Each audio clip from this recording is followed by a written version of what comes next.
Welcome again, everyone, to the webinar. Good morning. Thanks for your interest in the Tourban project, and thanks for your interest in our call for proposals that we just launched. My name is Leonie Hehn. I work at the Barcelona Chamber of Commerce. This is from where we are coordinating the Tourban project. And first of all, before we start, I need to inform you that we are recording this webinar.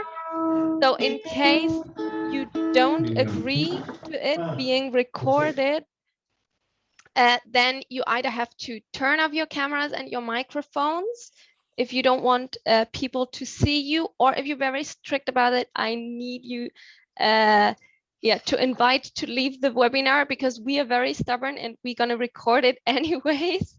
But I hope that no one is leaving because of that now, because I can promise you that it's going to be really interesting. It's going to be especially very helpful for all of you who are planning or who are thinking about applying to our call for proposals. Before I start into the presentation, let me just give you a quick idea what you can expect today from this webinar. So we want to share with you here all the information that you need to be able to apply for our call for proposals and for our acceleration program for sustainable urban tourism. So first of all, we will give you an overview about what this call is about, who can apply, all the requisites that we have, and then we go also into detail about the process for application. And at the end, you will hear some nice project examples from our partners on local level that maybe can inspire you for your own project and give you also a more practical idea on how this call for proposal works. And finally, at the end, there will also be time for your questions. So if anything remains unclear, you can take the floor and ask your questions. But I also invite you, if you have any questions, to just type them into the chat and we will collect them and either respond them directly in the chat or then pick them up and respond them for everyone live. Okay, I will share my screen now so we can start the presentation.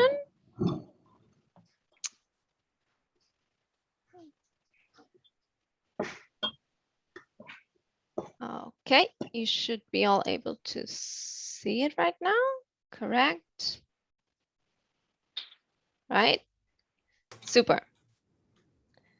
Okay, first of all, some very general information about the call to give you some context why we're even doing this and where it comes from. So this call for proposals forms part of a larger project that is called Tourban, with the subtitle Accelerating SME Capacity and Innovation for Sustainable Urban Tourism.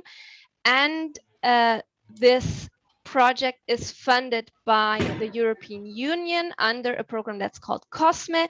And there we applied to a specific call for proposals for boosting sustainable tourism development. And we started this project in September with a analysis with like trying to understand better the obstacles, the challenges that SMEs are facing in the process of their transformation towards sustainability. And we have a very nice report resulting from this initial research process that you can find on our website. I invite you to have a look at that.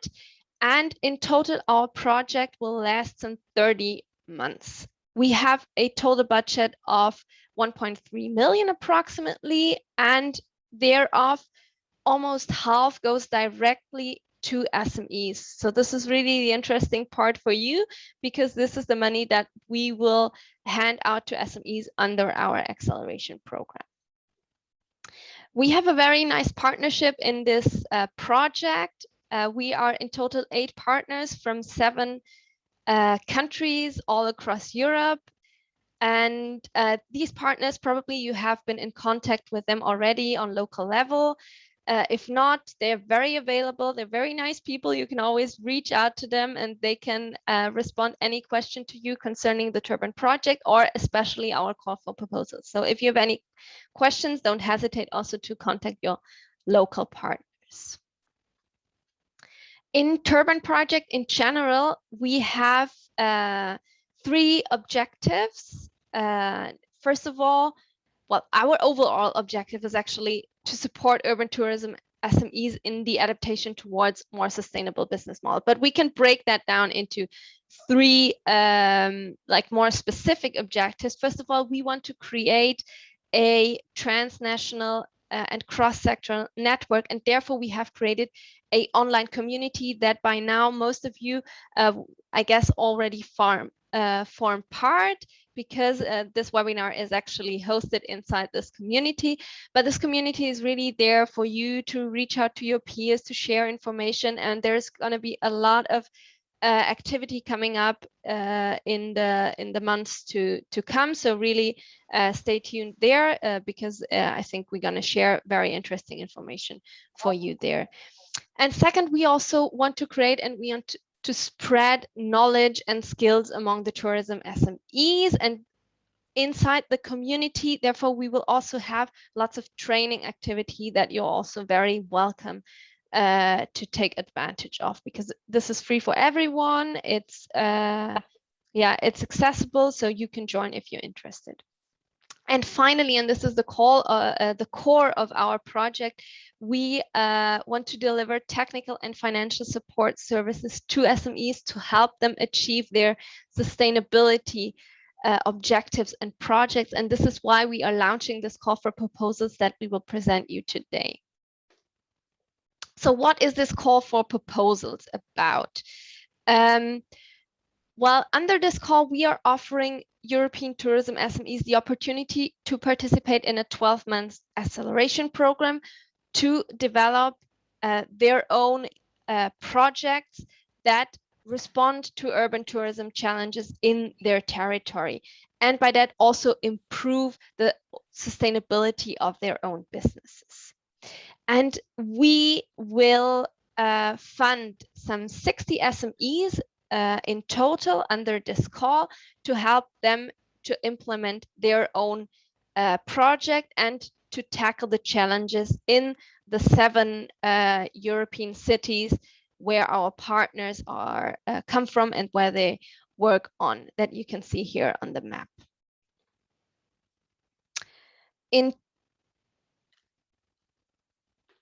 So in a nutshell, what is this call about, or what is this program about? As I said, it's a 12-month acceleration program, and under the framework of this program, you will receive up to 10,000 euros of funding for your project if you succeed to be selected. And with that, you will be able to cover a one-on-one mentoring support to accompany you in the implementation of your project, but you will also be supported by experts in specific topics that we have actually contracted specifically to be able to respond to your questions. They are available through the community and you can reach out to them under our program. And you will also have the possibility to participate in our design thinking lab, our investor pitch, and our networking event that will take place in Dubrovnik at the end of 2022. So there are lots of opportunities for you under this program. In terms of calendar, so we launched this call of proposals on the 16th of August, so about 2 weeks ago, and it will stay open until the 20th of October. So until then, you have to submit your project proposal. And then after a selection process, the program, this 12-month acceleration program, will start in January 2022. In total, as I told you, we have a budget of 600,000 euros, and by that, we will fund at least 60 SMEs. So there's quite some funding there and a good chance for you to receive it. Okay, that was it from my side. A very quick overview of the main features of this call for proposals. And now I would like to hand over the word to Marta Rojas from B-Link from Barcelona. She will give you some more details on the eligibility. So who, when, what, how, this all works. And Marta, if you are ready, Yes, I am. Should I start sharing then myself? Yeah. Yeah, please. Okay.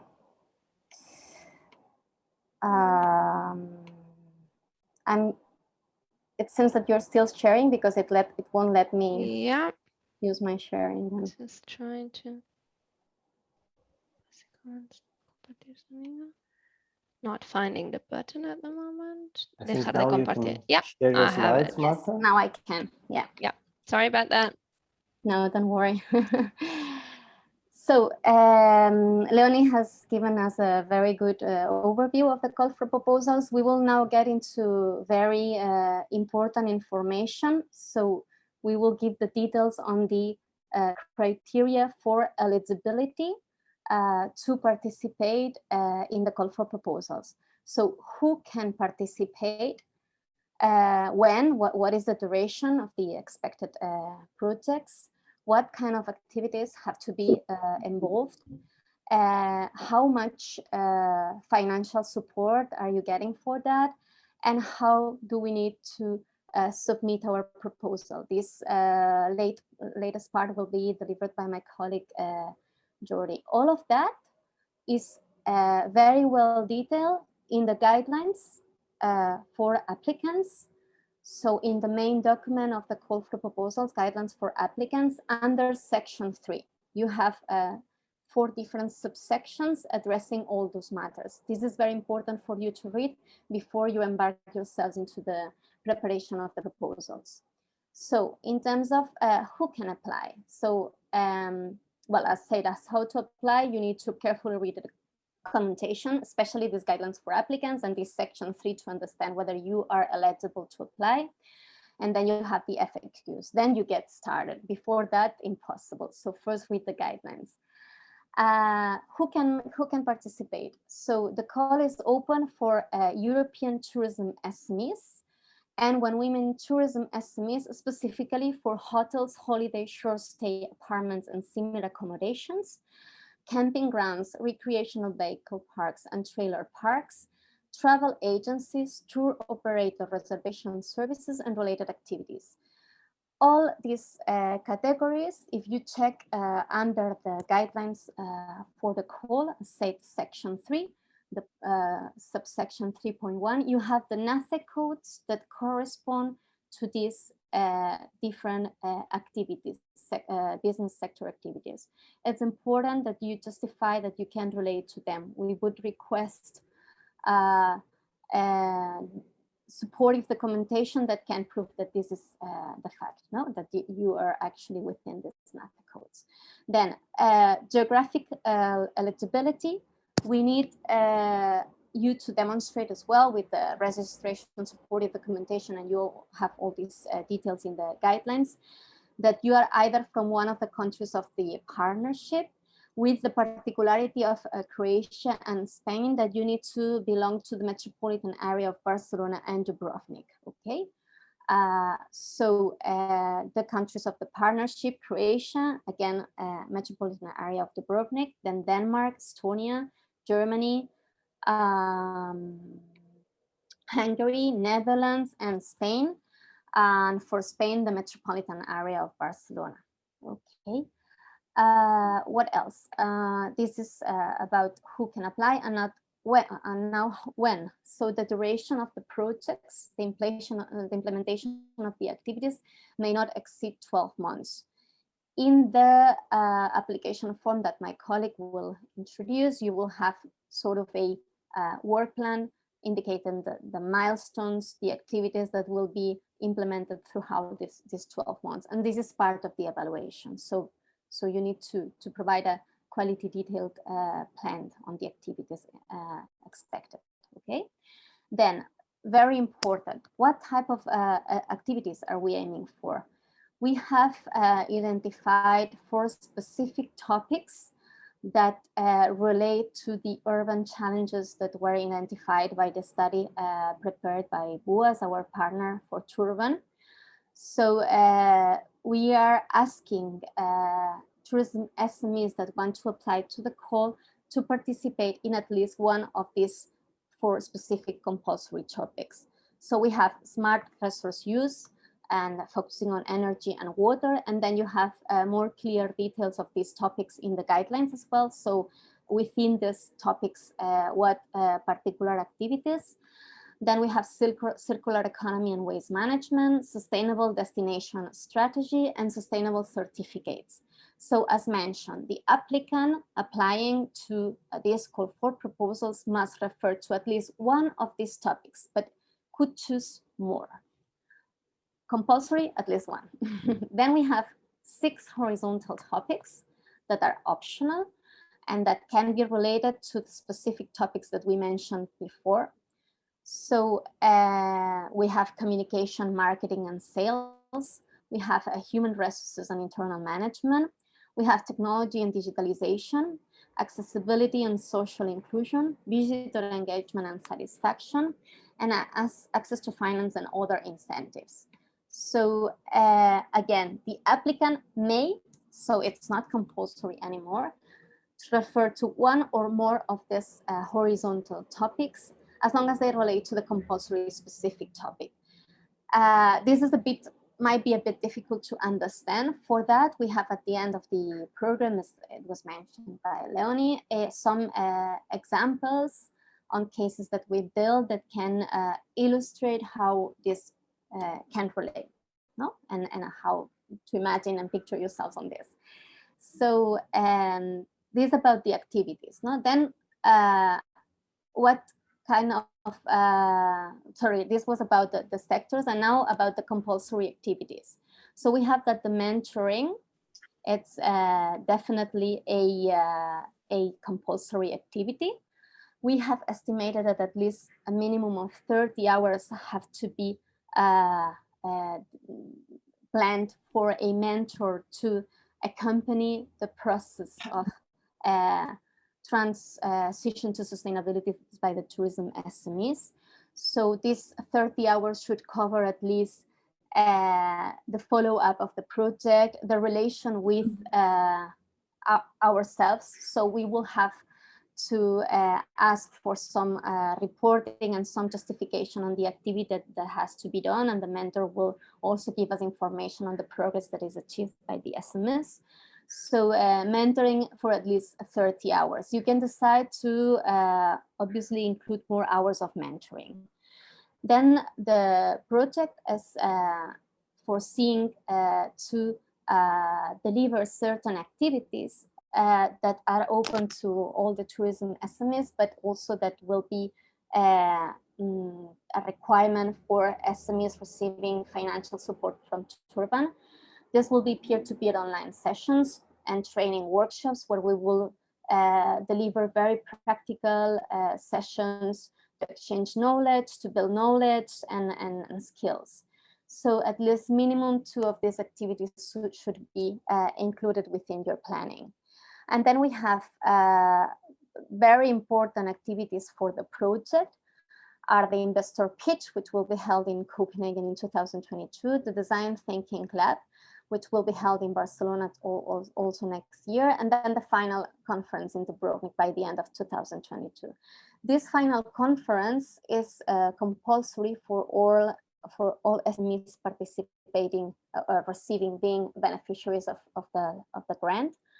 And then you need to choose in between either the investor pitch or the design thinking lab, or you can decide to put both activities. It's your choice. So that was the compulsory activities. Then we have additional activities that you are kindly requested also to consider in order to achieve your objectives. For instance, if you are aiming to implement a sustainable certificate, you may need advisory services for that, or you may need to pay for specific training. So you would have to plan that into your proposal, and you will have to link it to the compulsory topics. And in the case that you have any horizontal topics chosen, you will have to explain also what is the contribution of these activities. Later on, we will get the details of the application form where you can explain all that, and also the budget template form where you can also list all these activities and then also justify why you're choosing them. What else? In terms of budget distribution, so we have that the compulsory activities, so the mentoring, the participation in the Tourban events, and additional activities linked to the compulsory topics, so training in circular economy and waste management, for instance, and all that will have to use at least 75% of the grant proposed. So the compulsory activities consume this much budget of your grant. And then you have the optional activities, which might include as well other international and national trips besides the one we mentioned to participate in the Tourban events in Copenhagen, Barcelona, and Dubrovnik.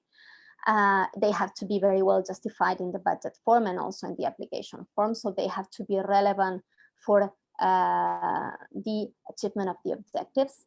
And then we have additional activities that relate to horizontal topics. These have to consume a maximum of 25% of the grant. So this is the particularity when you design your budget to have into account. In terms of eligible costs, what we have foreseen are different budget categories. We have foreseen travel and subsistence, obviously, to participate in the Tourban activities that we listed as compulsory. And then we have foreseen another category of eligible costs, which are external services. So within external services, you need to list mentoring costs, the cost of other consultant, expert, and advisory or trainer costs, and then anything related to communication and awareness raising campaigns that again relates to the objective of your project. So be it waste management, if you want to launch a communication in your hotel, it has to be related to the compulsory topic. And then software development, also related to the sustainability purpose always. It's important to mention that as we have to simplify the design of the action, we have fixed rates for the different activities and the different services that you need to list in your budget. And you will have that clearly seen in the budget template. So how much, as mentioned by Leonie, the maximum amount of the grant is 10,000 euros. So that is the maximum amount that we can provide the beneficiaries of this call. However, you can decide to justify that for your sustainability project to become a reality, you will also commit additional resources. Okay, so again, important, the cost effectiveness of your proposal will be also evaluated. So when you define your budget, all these things need to be taken into account. So about the how, very important. The how means for the proposal to be eligible, it needs to meet this requirement. It has to be submitted to through the F6S platform that now we will give more details about, and with all the annexes A, B, C, and we will have all the details now also, following the templates that we provide. Also important, one application per applicant. So you can only apply once. And also there are other criteria for your proposal to be eligible. Obviously, it has to be submitted before the deadline. So any submissions after the deadline will not be considered. So be very careful about checking the date of deadline, but also the hour of the deadline. So the 20th of October, and now I don't remember the hour of the deadline, so sorry, but I think it's at the end of the presentation. So also the proposal has to be submitted in English. And then we won't accept any paper or printed versions and handwritten applications. Obviously, if you have to do it through the FS6S platform, that won't happen, but it's just something we need to remind. And then I will give the floor to my colleague, Jordi. He will explain you how to submit an online application. Sorry, because I couldn't see the questions, so I don't know if we are replying to them as we talk, or we can leave them to the end of the session. But while Jordi is sharing his screen, I can tell you that we didn't receive questions in the chat, but we will take note of them. And there will be room then for questions. So Jordi, the floor is yours. Thank you, Eduardo.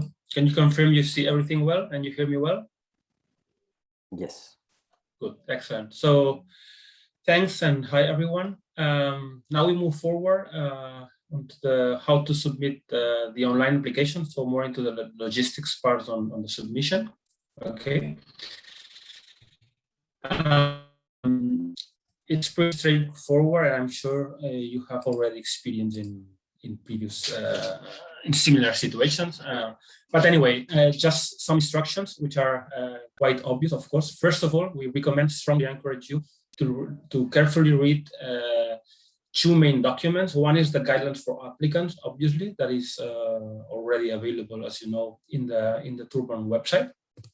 And another document that it will be, we think, relevant for you is the frequently asked questions document. We will actually produce this document based on the questions and doubts that will arise in the session today, and from other questions and doubts that have arisen with the interaction with some of you previously. We will produce this fax document, and we will upload it in the Tourban website. Okay, so we think that this will really might, in addition to the session today, clarify any question that is not clear enough for you before submitting the application. Okay, so once you have read carefully everything, then we can say you are ready to get started. And in this regard, it is important to mention this F6S platform from now on in the presentation today, the platform. Okay. This is actually a platform that gathers crowdfunding, funders, startups, etc., from worldwide. Okay, so the Tourban partnership has made an agreement with F6S, and we have our own dedicated section of the call for proposals of the acceleration program within the platform. Okay, so this will be like the tool you need to interact with in order to submit your application. So there are four main steps in order to proceed with the application. First of all, of course, to register to this to the mentioned platform, f6s.com.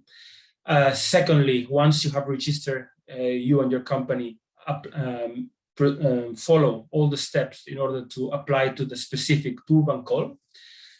Fill in all the online forms and actually offline forms, as I will show you later, that are all the documents that constitute the application package. So these are the four main steps you will follow. So let's start at the beginning under registering. Okay.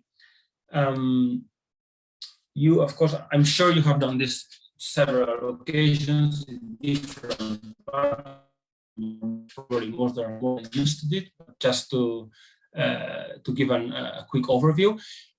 Once you are in the landing page of this platform, you will have the occasion to sign in for the first time, okay?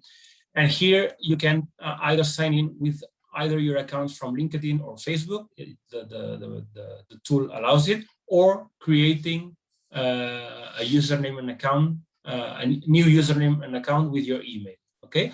So as an example, here we are providing this email with a password that will be your entry point to the platform, okay?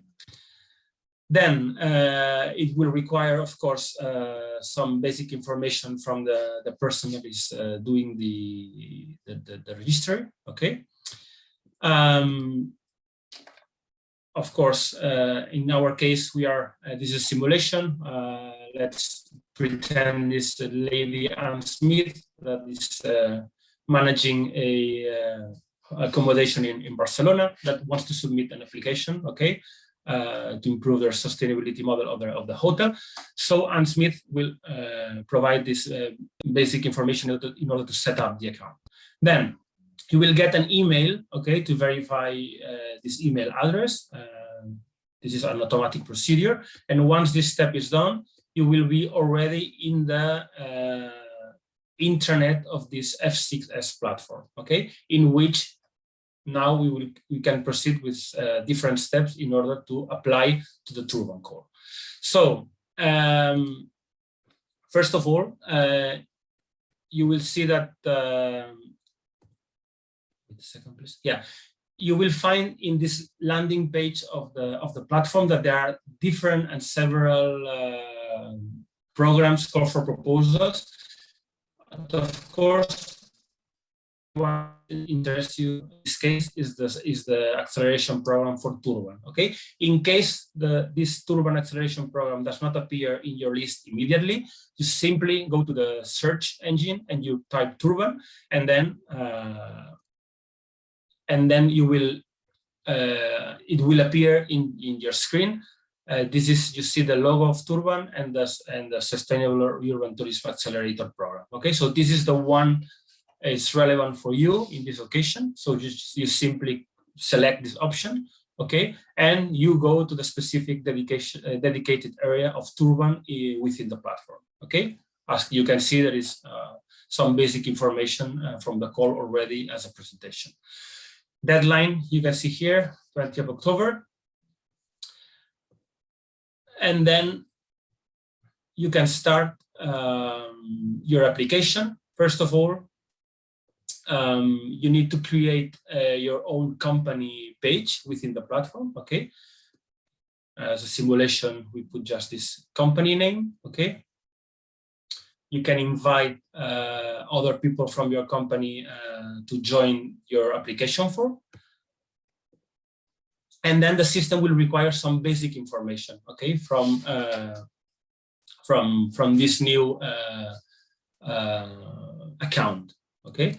As you can see, there is some compulsory information that must be filled, and is basically some previous preliminary information from your company. Then it will request similar information, but from the person, okay, the contact person that is applying. This is again very basic and very straightforward. No problem with this. If we move forward, then we start. The platform will start requesting you information from applicants, so from your company, and here. It is important, first of all, of course, your company official name, your VAT number, very important in order to verify that you're actually an SME legally registered in one of the pilot countries of the Tourban project, okay?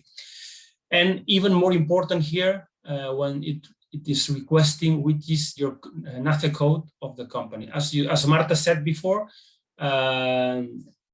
the call is restricted to specific types of SMEs. It means that in order to be eligible, you need your company and the registers of your company must fall in one of these 4 categories. So that's why it is important that you can select one of these codes that relates to the activity of your company. Okay. Another criteria only for those SMEs based in Spain and Croatia is because of the characteristics of the call for proposals, is that you must be based in the metropolitan areas of Dubrovnik and Barcelona. So if you are a Catalan or Croatian company, please tick this box confirming that you are legally registered in the metropolitan areas of Barcelona and Dubrovnik. Okay, only for companies from these 2 countries. And then company address. More information about that by request. This is optional. About other people in your organization. Optional if you want to And then next step about this information, previous information was related to the applicant, so to the company. Now it starts to request information on your project, okay, on your initiative that you want to submit in order to get the support of Tourban.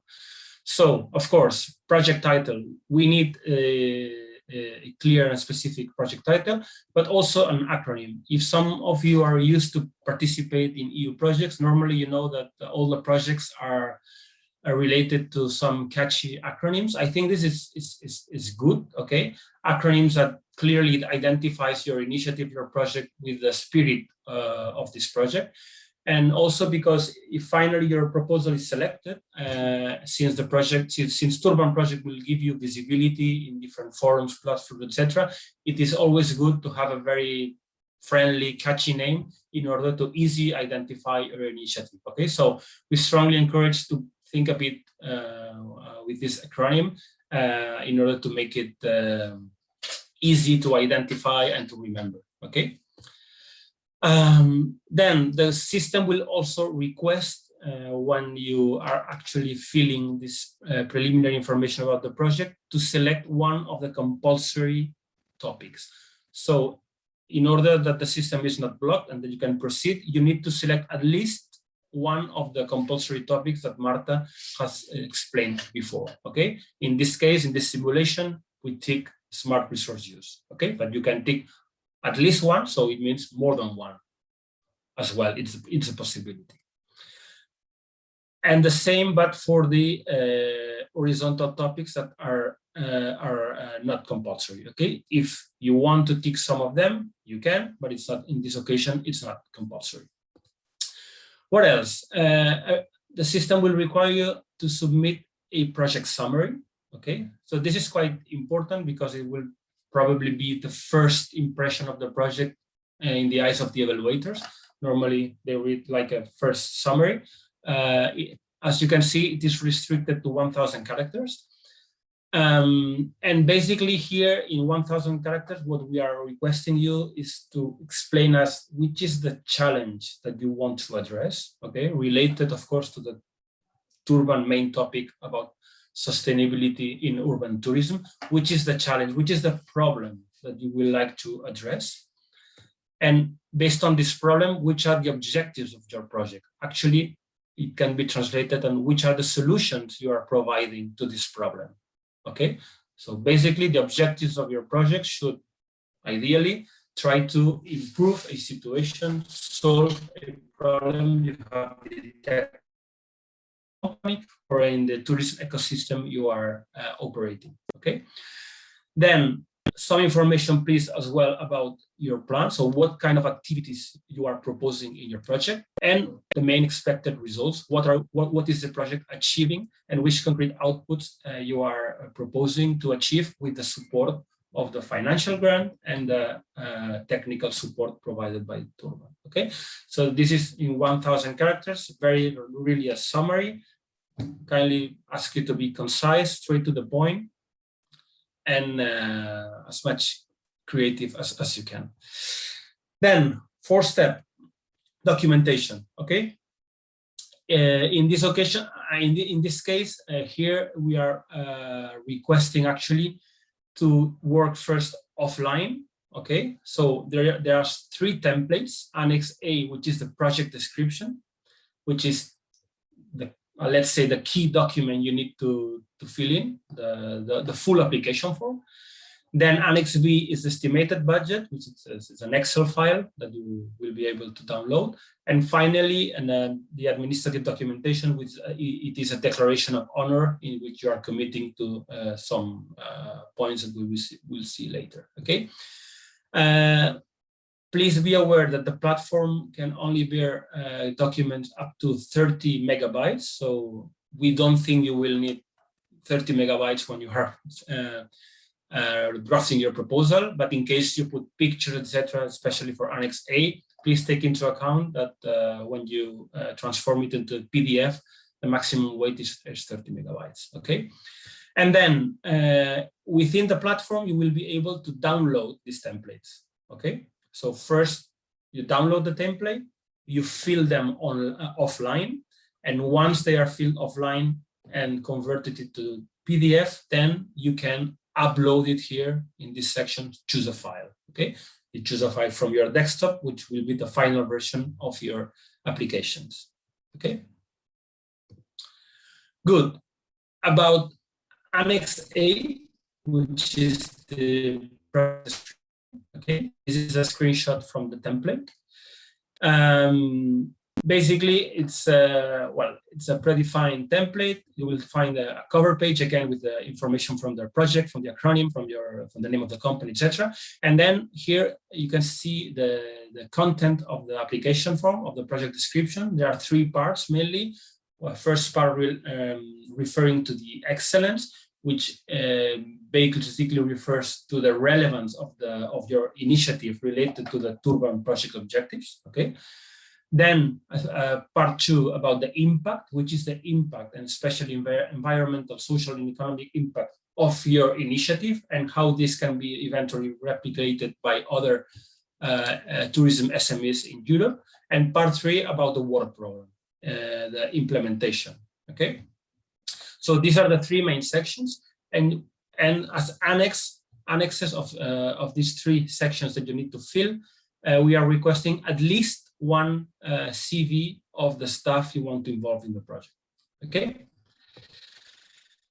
We are not yet going into the details of the different sections of the application forms, but just as an example, for instance, this section of innovation, you will see that you have very specific instructions on what are we expecting from each section. Okay.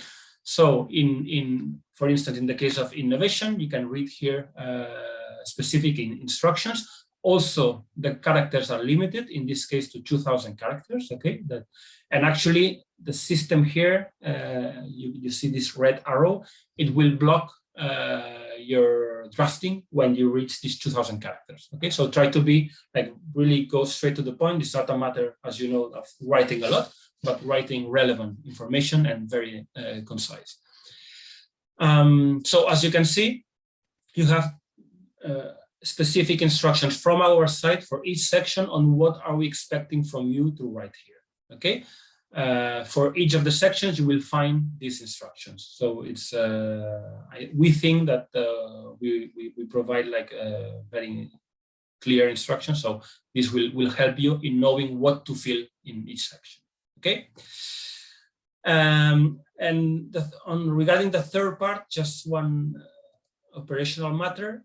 When we ask your team involved in the project, just for you to know that there is one row here in which you can fill the information with of the stuff you want to involve. But if you click in this icon of the plus, you can add other rows in case you want to add additional team in your proposal. Okay.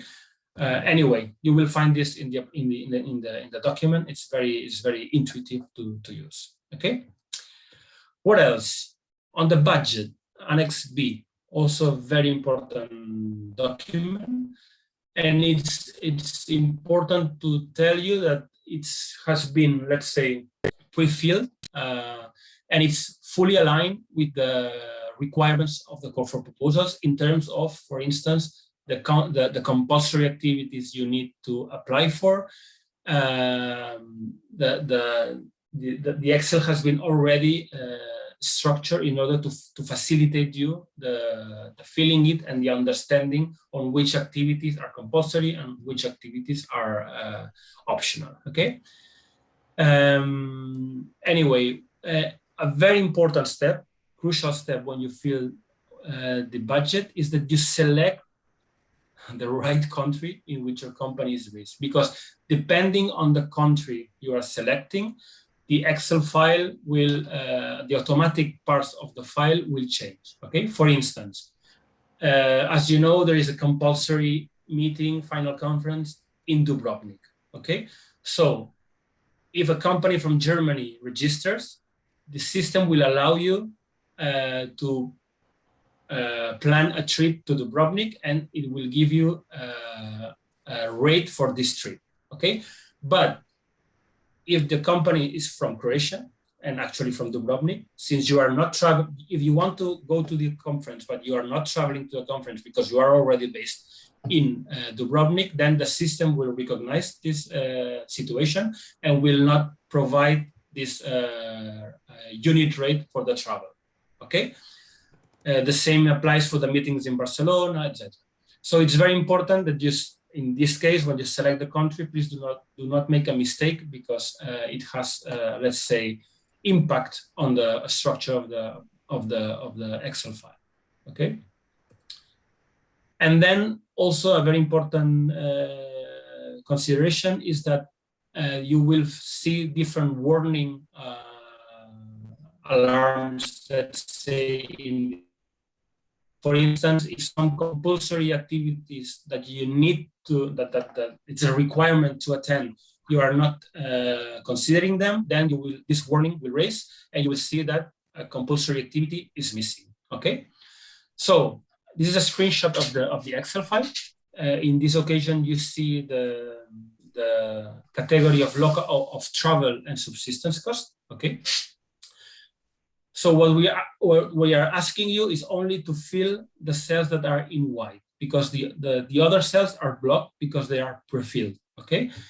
So here you can see that, for instance, for each of the trips, for instance, let's say Design Thinking Lab Barcelona, there is already a unit rate of 650 euros. This means that what we are asking you is, in order that in your proposal you select attending this trip, in this case, you will need to put here in the white cell a 1 if one person is traveling, and the system will already calculate 650 euros for you, for your project, okay, in order to cover the travel and subsistence cost of this person to Barcelona, okay? In case you need, for whatever reason, you consider that 2 people need to travel, you put 2 and you have double amount of this rate, okay? Of course, we will, as you can see here in the right, there is a justification cells in which you need to, for each category of cost that you are selecting, to justify what is the purpose, for instance, of traveling 2 people to Barcelona to the Design Thinking Lab, and even if one person is traveling, what is the purpose of your presence in that lab, related to the project, to the initiative you are submitting, okay? So we are kindly asking you to provide us like a clear vision, a clear explanation on why, on how this budget you are requesting is related to your own initiative, okay? To your own project idea. Then, as you can see, the system already tells you that, for instance, for the travels, you need to select either the Design Thinking Lab in Barcelona or the investor pitch in Copenhagen, and also the final conference. So the final conference, for sure, you need to tick here at least one person. For the meetings in Barcelona or Copenhagen, at least one of the 2 meetings, okay? And for the rest of services that are not travel, we are following the same reasoning, okay? You have in the first part the compulsory activities that you need to pick at least one. First of all, the mentoring, okay? As Marta said, mentoring is compulsory and at least 30 hours. This means, again, if you type here in the number of hours of the mentoring 25 hours, a warning an alarm will raise, and it will tell you 25 hours is not eligible, at least 30, okay? And you see that the rate for the mentors, the hourly rate for the mentors has been already predefined. It's 100 euros per hour.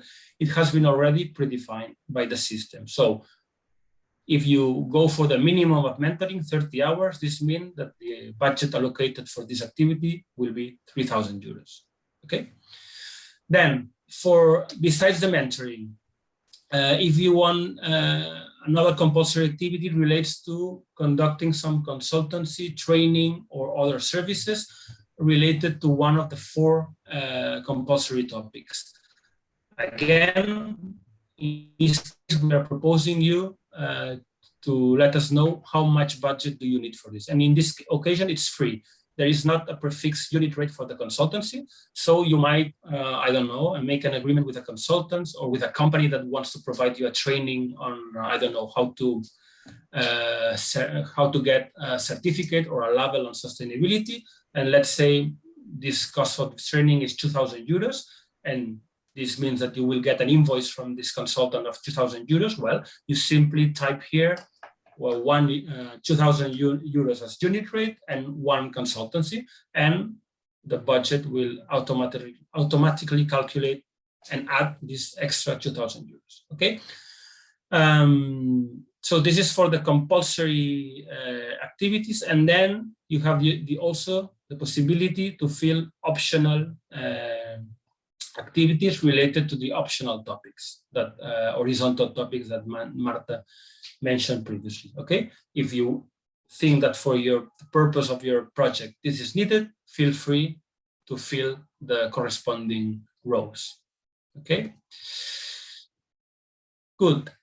And then also just to stress these warning systems, okay, that in case you don't reach the minimum amount of 4,000 euros, the system will warn you. In case of the total budget you submit, the 75% is not related to compulsory activities, the system will warn you, okay? And what, of course, we strongly encourage you is that do not submit the budget application to the system if there is a warning message, okay? So please be careful and be sure that when the final version of your budget is ready, there is no warning messages, okay? Because if there is a warning message, it means that the proposal is not eligible according to the criteria set. Okay, so, and then the final document you will need to fulfill offline is the Declaration of Honor. This is a document basically in which you are committing and you are expressing that your company is not related to some specific situation like bankruptcy, fraud, that you are in line with paying your taxes, etc. So that everything is filled. This is simply to sign this declaration and upload it to the platform. Okay. So once you have filled the online information and you have uploaded the offline documents, so the project description, the Excel budget, and the Declaration of Honor, once this is ready, then the system will allow you to apply, to make the submission. So simply remember again that the deadline is 20th of October, 5 p.m. Central European Time. Okay? And that's all from my side. I don't know, Leonie, if maybe you want me to expand or to put some examples with the Excel file, or you think it's clear enough, and up to you. I don't know how are we going in terms of timing. So, but if you want, I can make a short demonstration. But if it's clear, maybe you can skip it. Okay, so far we are good in time. We now have 35 minutes left for the project examples and some Q&A. Have not been a lot of questions in the chat so far. I'm not sure for participants if this budget section was clear. I found it pretty clear, but I've also been involved in the elaboration of this template, so that's probably not the best representation here to tell whether this was clear or not. Maybe from participants, can we have a quick sign if this has been clear to you, or if you want to have a quick look to the template. In any case, I can tell you, once you have the template in front of you and just play around a bit with the cells, then everything becomes very clear. Even if it might have seemed a bit abstract, everything until now, as soon as you get to it and open the documents, everything's pretty straightforward. I don't see any signs. Can I interpret that this has been clear then? I guess so. I see a thumbs up there. Seems quite complicated on the first look, especially for SMEs, but I guess it could be the role for the mentor to support. Yes, exactly. I feel the same. So actually, we have this idea as well that as SME, if you get your project approved, you will have a mentor involved to support you through this whole process. And it would make also great sense that yeah, you have this person also already involved in the elaboration of the process, because sometimes they are more familiar with that kind of processes. So that would be a recommendation from our side as well. Okay, I would have a question, please, regarding eligible costs. Morven? Yes. Okay, I'll let you type either your question, or if you want, you can also take the floor and pose your question.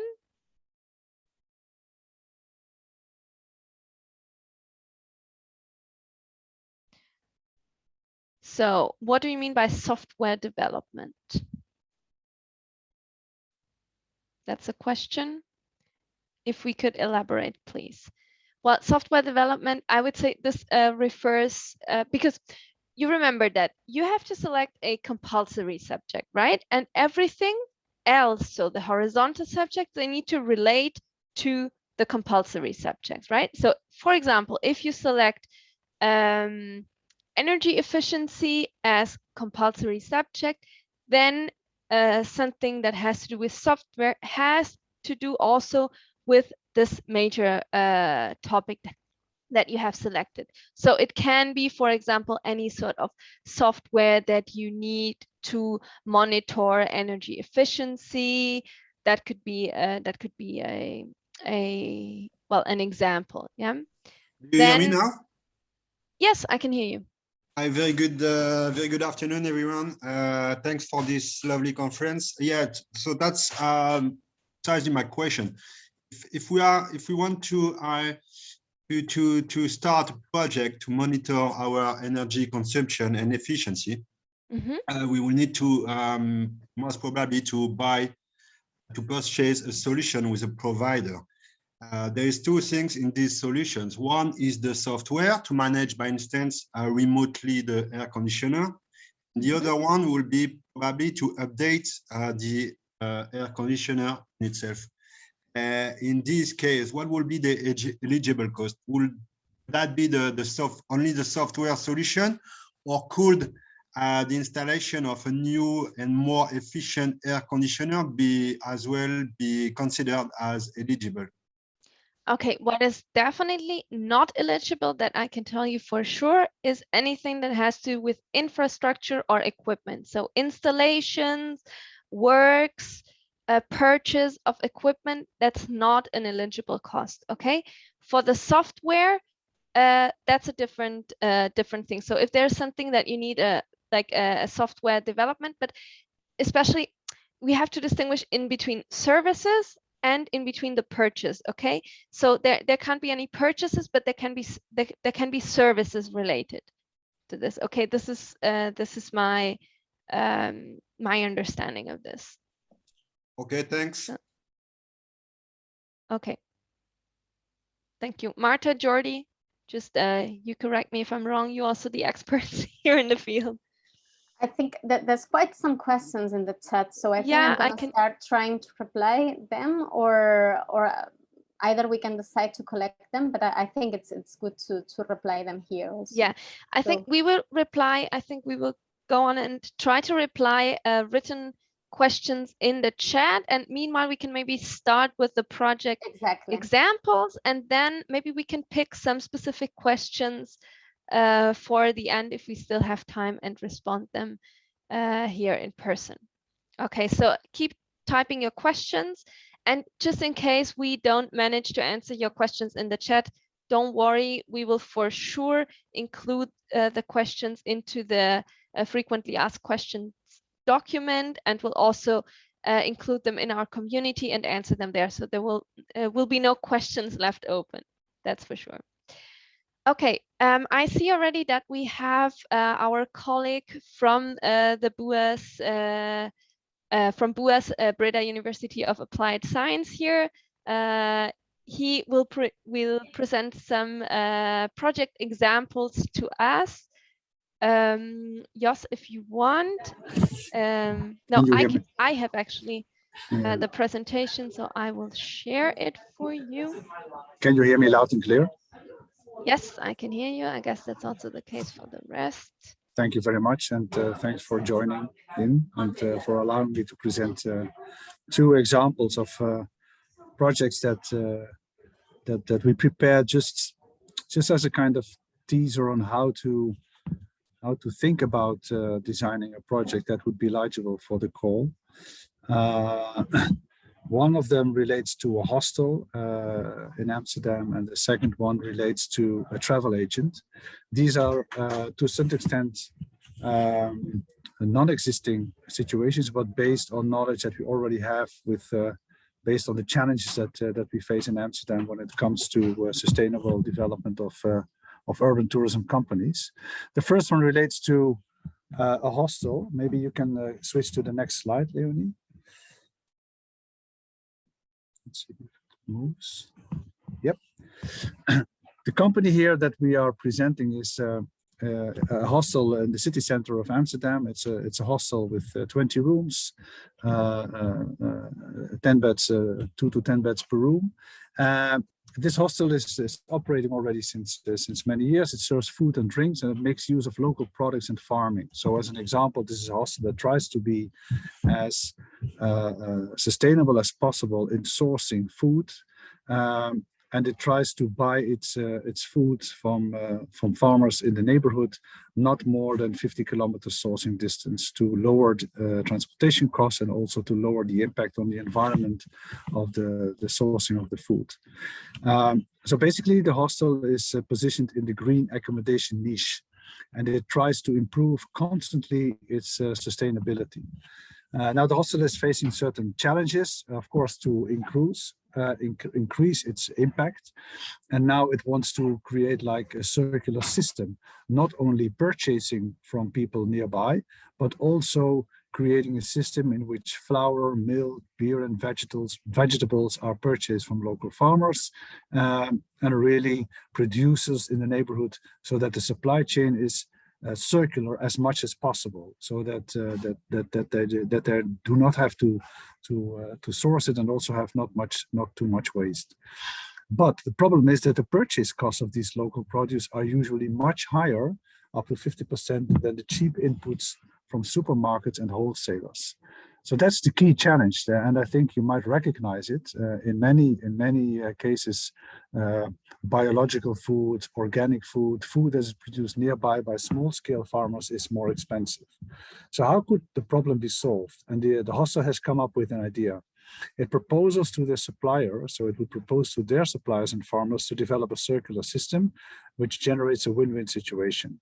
The hostel joins the waste transformers who convert organic waste from the hostel into fertilizer. So they team up with a company called Waste Transformers in Amsterdam. And Waste Transformers is an initiative in Amsterdam that links to biogas installations. So it collects organic waste and it can transform that into fertilizer and biogas. And the idea that the hostel has now thought of is that if they could use the waste that they produce in their hostel and produce biogas and fertilizer, and then that could be counted as a discount. So the biogas, energy, and fertilizer could be transferred to the supplier and could be deducted from the sales price of products. So then you create like a circular system. Now, obviously, this is a nice idea, but it's also technologically challenging. And also it requires a lot of talking and inventing. So that is where the project idea comes to us, to Tourban.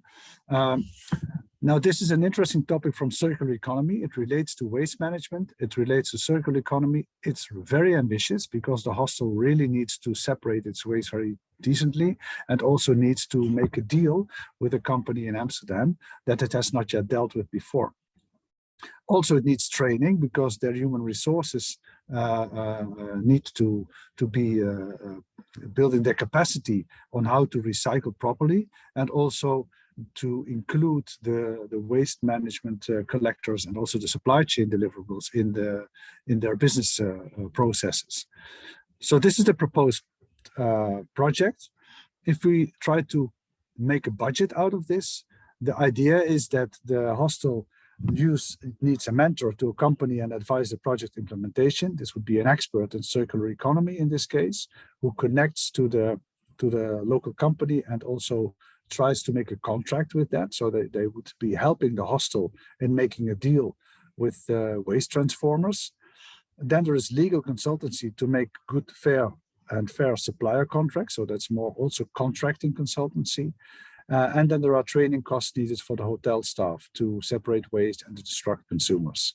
And then included in the same budget would be participation at the final conference, and also the hostel would like to participate in the design thinking lab. So this makes a total budget of 9,700 that would be submitted for approval to the Tourban committee. This is one example of a hostel in Amsterdam. A second example that I've prepared for you relates to a travel agent, a total different type of company. This travel agent is a small business with 2 people. It's called Explore Dutchies, located in Amsterdam. It's a couple, Jan and Marije, and they have small local encounters with local people, making use of public transport and electrical bikes. So the company already has a vision that it doesn't want to use normal cars, it doesn't want to use CO2 emissions, and it wants to make use of public transport as much as possible. And it organizes local encounters with local people in Amsterdam. Because they are so successful, Explore Dutchies is being approached by a city marketing organization and the city council in Amsterdam.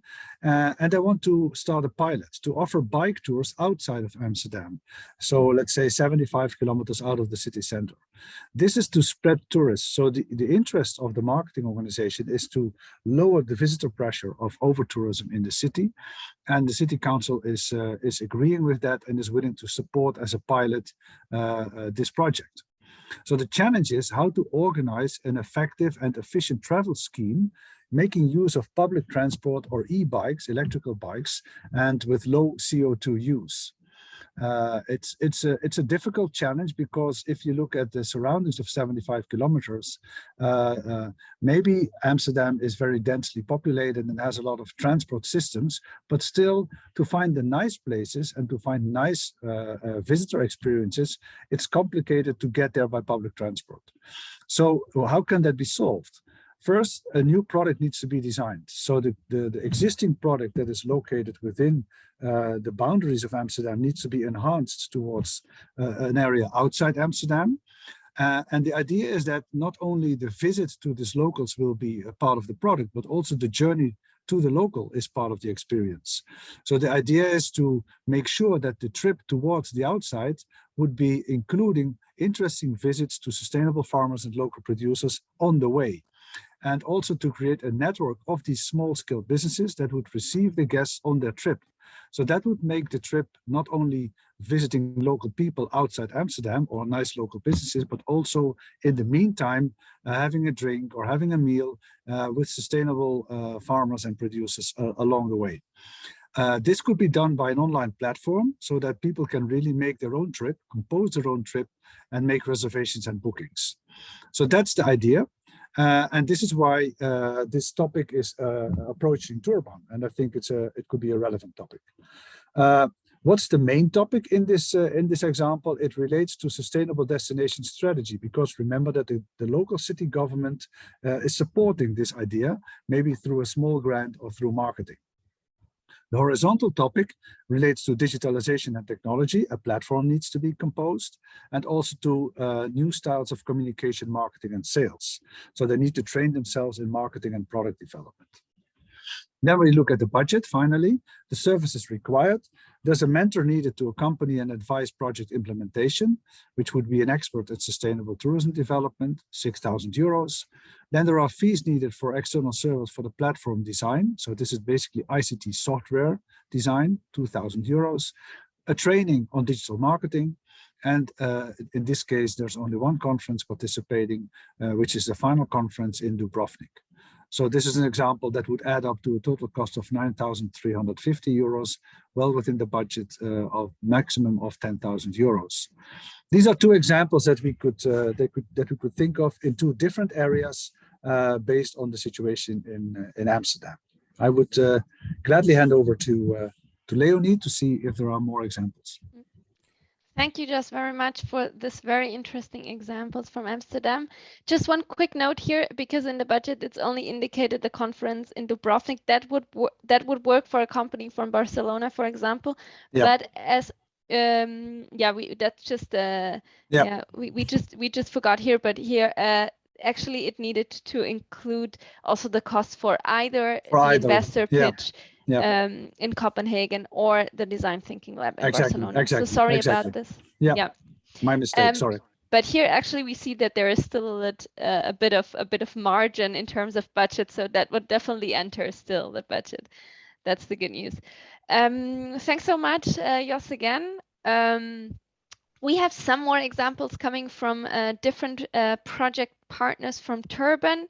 I think the next one, let me check here in line, is the River Hotel from Dubrovnik. And we have Natasha, our dear partner from Dubrovnik, presenting it. Natasha. Hello to everyone. Good morning. I hand over the word to you. It's already good afternoon. Good afternoon to everyone. I would like to thank all of you today for being here at this webinar, for being interested. Especially, I see many of our SMEs from Dubrovnik here today, so I'm quite happy with that. Today, I would like to present one example, which is actually based on a real life example. This example is actually, I came up with it after talking with our SME, with a young entrepreneur who was thinking about going to energy efficiency or some kind of certification in sustainability. And then I think that we are in a good way to for his project, and that I hope that he will apply for our grant. And for the purpose of this webinar, I will call his hotel the River Hotel. Why the river? Because the hotel is actually located by the river Ombla, which is a really, really tiny, small, I think even the shortest river in the world. It's only 30 meters long. So even though Dubrovnik is settled by the sea, we have a small 30-meter river called Ombla, and we are really proud of it because it's a protected area and it's really beautiful. And this hotel is actually located exactly along the river Ombla shore. It's actually northwest of Dubrovnik. It's a bay northwest of Dubrovnik. It's a 4-star family-run hotel. It's a beautiful small hotel with a bar, garden, and terrace. You can see the actual picture here on your right. And of course, the 4-star hotel has some nice amenities like a nice restaurant, room service, free Wi-Fi, etc. This hotel actually has only 8 rooms and 5 employees in high season, but their ambitions are pretty high, their results are great, and of course they want to achieve more. One of the examples, and actually one of the ways how to achieve more and how to become successful and how to become modern is actually to transform their businesses towards sustainability and towards the using of renewable energy resources. So next slide, please. Let me thank you. Actually, their challenge is when there was a new generation of this family took over the hotel, and so they wanted to go in line with trends and sustainable goals. And they realized that actually the vicinity of this river is actually their perk, and they can use lots of sun hours and lots of the water in front of their hotel to make a sustainable hotel and to use all of that renewable energy resources in their own purpose. And actually it can be beneficial for both them and the visitors of the hotel. So they've already done some investments. So they put the solar panels, but of course they would like to go ahead. They would like to have some new technologies applied. And of course, based on the all of the recognitions and everything that they would get through this grant, they would like to seek for the certificate which would label their intentions.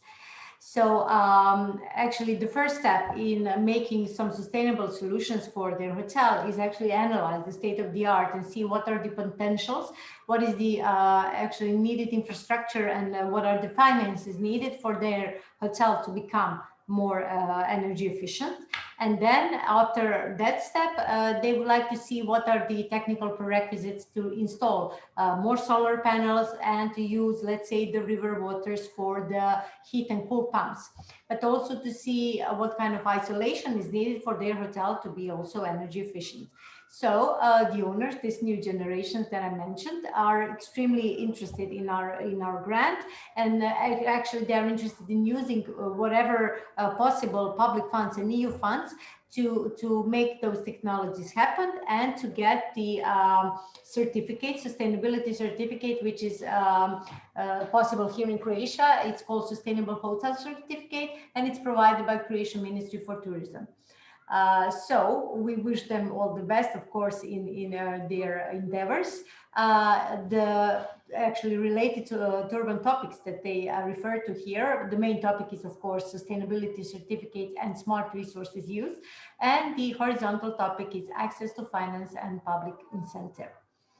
And the breakdown of the budgets according to the rules of our program would be like this. So the mentor and consultancy in energy efficiency and sustainability certification would cost approximately about 3,000 euro. This is estimation, of course. Analysis, a paper, actually document about energy efficiency in their hotel and feasibility study for using some of the water rivers that they have. River waters, I'm sorry, is 3,350 euros approximately. So certification itself is around 2,000 euros. And travel costs for participation in design thinking lab, of course, is 650 euros. They are likely to live in Dubrovnik, so they will not have travel costs for attending this conference, final conference in Dubrovnik. So altogether, it sums up to 10,000 euros. So we will give everything we have, and we'll give our best to help them in writing this project and making it happen. So thank everyone. Thank you everyone for the attention, and yeah, we are open to all the questions. Thank you, Natasha, for this very nice example from Dubrovnik. I didn't know that it was actually a real life example, but yeah, it's really good to know that there are already companies out there interested in participating in this call for proposal and submitting their projects. Yeah, well, transition to more renewable energy resources is quite popular nowadays, especially here in Dubrovnik. And when we have the climate like this and the settlement is like this, of course, we encourage everyone to use it and to, you know, go towards the sustainable development. That's great. Super. I just wanted to make maybe one note concerning the travel fees, because you see that we are using fixed rates here, and I think Jordi hasn't mentioned this, but actually the form of justification that we will use is a lump sum. This means that you have this fixed rate of travel costs to here the Barcelona Design Thinking Lab from Dubrovnik, and we rated that at 650 euros. But obviously the travel costs could be either below or above, okay? But this, we don't take this into account, meaning that once we can, or once we know that the company actually participated in the event, so has been there, has signed the papers, etc., then we will pay out this fixed rate of 650 euros, okay? It doesn't matter what the actual cost of the travel was, okay? So that's how this goes. Everything goes by a lump sum method, okay? Great. I think we have two more examples. Actually, we have one example coming from Copenhagen. We recorded this on video because the person who invented the example is not here today. Maybe I would suggest, Eduardo, that we go on with the last example that I have here on my slides, and then we move on with the last example that we have recorded. Okay, Bernadette. Hi everyone, greetings from Hungary, Budapest, and I would like to present our imaginary SME, By the Waves, which is a sustainable campsite. So, this company is actually a famous camping ground in the agglomeration of Budapest. They have been in operation since the 90s, and they are run by 3 very kind families. Their main customers consist of returning guests and travelers exploring Europe by car.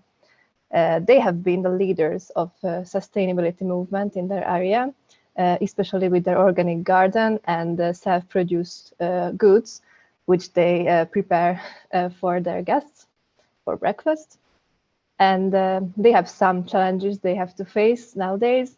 Angela, their manager in charge, knows that they need something to stand out from their competitors in the long run.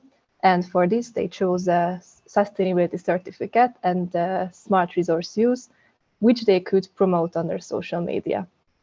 They have also been facing problems or struggling with their water storage and heating systems because they are very outdated and their consumption is not regulated at all. So nowadays they have no extra resources to renovate because they have to be in operation all year to be able to open next year too. So they chose to engage more visitors, or they want to engage more visitors too, because of the rapid development of other campsites around them. How could this be solved? Their project idea consists of solving their water efficiency problem with installing automatic measurement and computer technology system that monitors energy efficiency with the help of a software.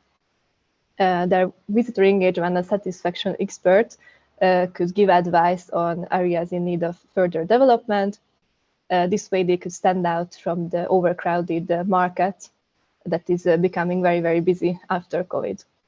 So Angela, the manager, knows that these steps would be quite enough to accomplish the requirements set out for a sustainability certificate. This way they can promote themselves as a sustainable destination too. So as you can see, all related topics were sustainability certificate and labels, as they want to stand out in the market with this, and smart resource use, energy and water, which would have help their energy consumption and teach responsible behavior and help them become more sustainable until they have more resources to renovate. Our horizontal topic was visitor engagement and satisfaction. This way, they know exactly that experiences in less visited places could give them an exclusive market advantage. Thank you very much. Oh, the budget, yes. Sorry. So they would need a mentor to accompany the process of obtaining the sustainability certificate, which would be around 3,000 euros, and also an experienced expert in visitor engagement and satisfaction. Also, one who would help them establish a monitoring system. This would come around 3,150 euros. And also they would need to invest in the software, which would monitor the energy efficiency and also the cost of certification. This would come around 1,700 euros. Also, they would like to participate in the final conference and the Design Thinking Lab in Barcelona. This way, their budget adds up to 10,000 euros exactly. Thank you very much. Super. Thank you, Betty. Greetings to Budapest. This was the last example I have here on my slide. That's why I will stop to share it and hand over the word to Eduardo, which will share our last example that we have actually recorded on video. I hope that it will work out because there are always unexpected technical problems. Let's try and share the video. Can you see it? Oh yeah, there I can see Emma. Okay. Hopefully you will also hear our voice. Let's start. Good morning, everyone. I'm Emma from Creative Business Network, and today I'm going to introduce you to Forest Trip. Paratrip is a Danish startup operating in the city center of Copenhagen, who offers a unique tour to tourists, engaging with Danish restaurants and local boat rentals.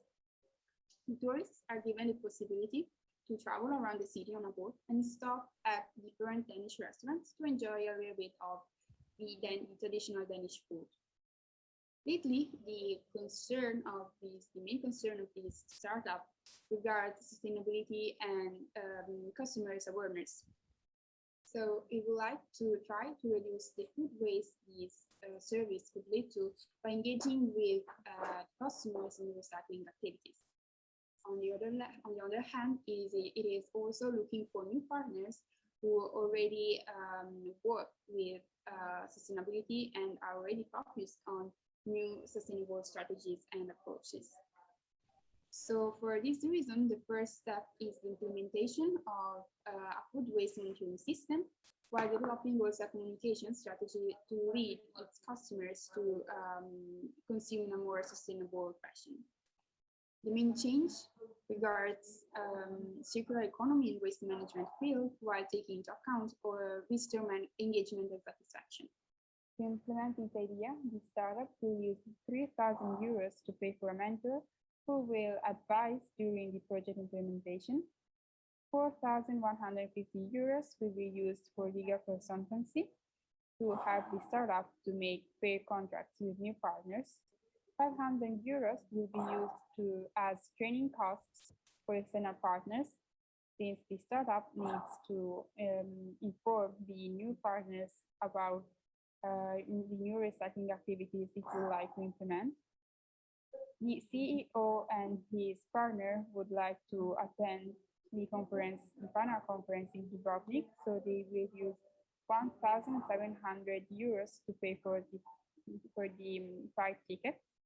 Then the last 650 euros will be used for the flight ticket just for one person to design thinking lab in Barcelona. Thank you. If you have questions, you can ask my colleague Eduardo. Okay, Leonie. Okay, super. That was a little. I had to turn a bit up the volume, but other than that, we could perfectly understand everything. Super. Thanks goes to Emma as well. She's not there with us today, but you can forward this to her, please. So that was the official part of the webinar. I've been pretty occupied actually with switching slides. That's why I couldn't answer to any questions in the chat. But I think Marta and Jordi have been answering quite some questions. As I told you, we will for sure collect all of these questions and include them into our FAQ. So there you will for sure find the answers. We have still 1 minute to go until the end of the webinar. So if there's anyone who wants to pose a question directly now, you are invited to do so. And otherwise, we will also stay here maybe for a few more minutes and answer questions in the chat if you want. So I'm not in a hurry to leave, but I would like to finish this webinar on time so that people can move on with their with their work and their usual tasks. Anyone who wants to take the floor? No one? Okay, then we leave it with the questions in the chat. Great, that was it from our side. I hope this webinar was useful for you to get to know better our call for proposals, to understand how it's working, to understand the process for applying. As I told you, if this is all a bit complex for you, don't worry. There are people on local level. There is Marta and Jordi here in Barcelona who can help you out. There is me. We are very accessible people. You can reach out to us on the chat. You can drop us an email. If you have any problems, don't worry. We will find solutions. That shouldn't be the reason for you to hesitate to apply to our grant. Okay, other than that, I would close it here. Wish you all a very happy Thursday and hope to receive your applications soon.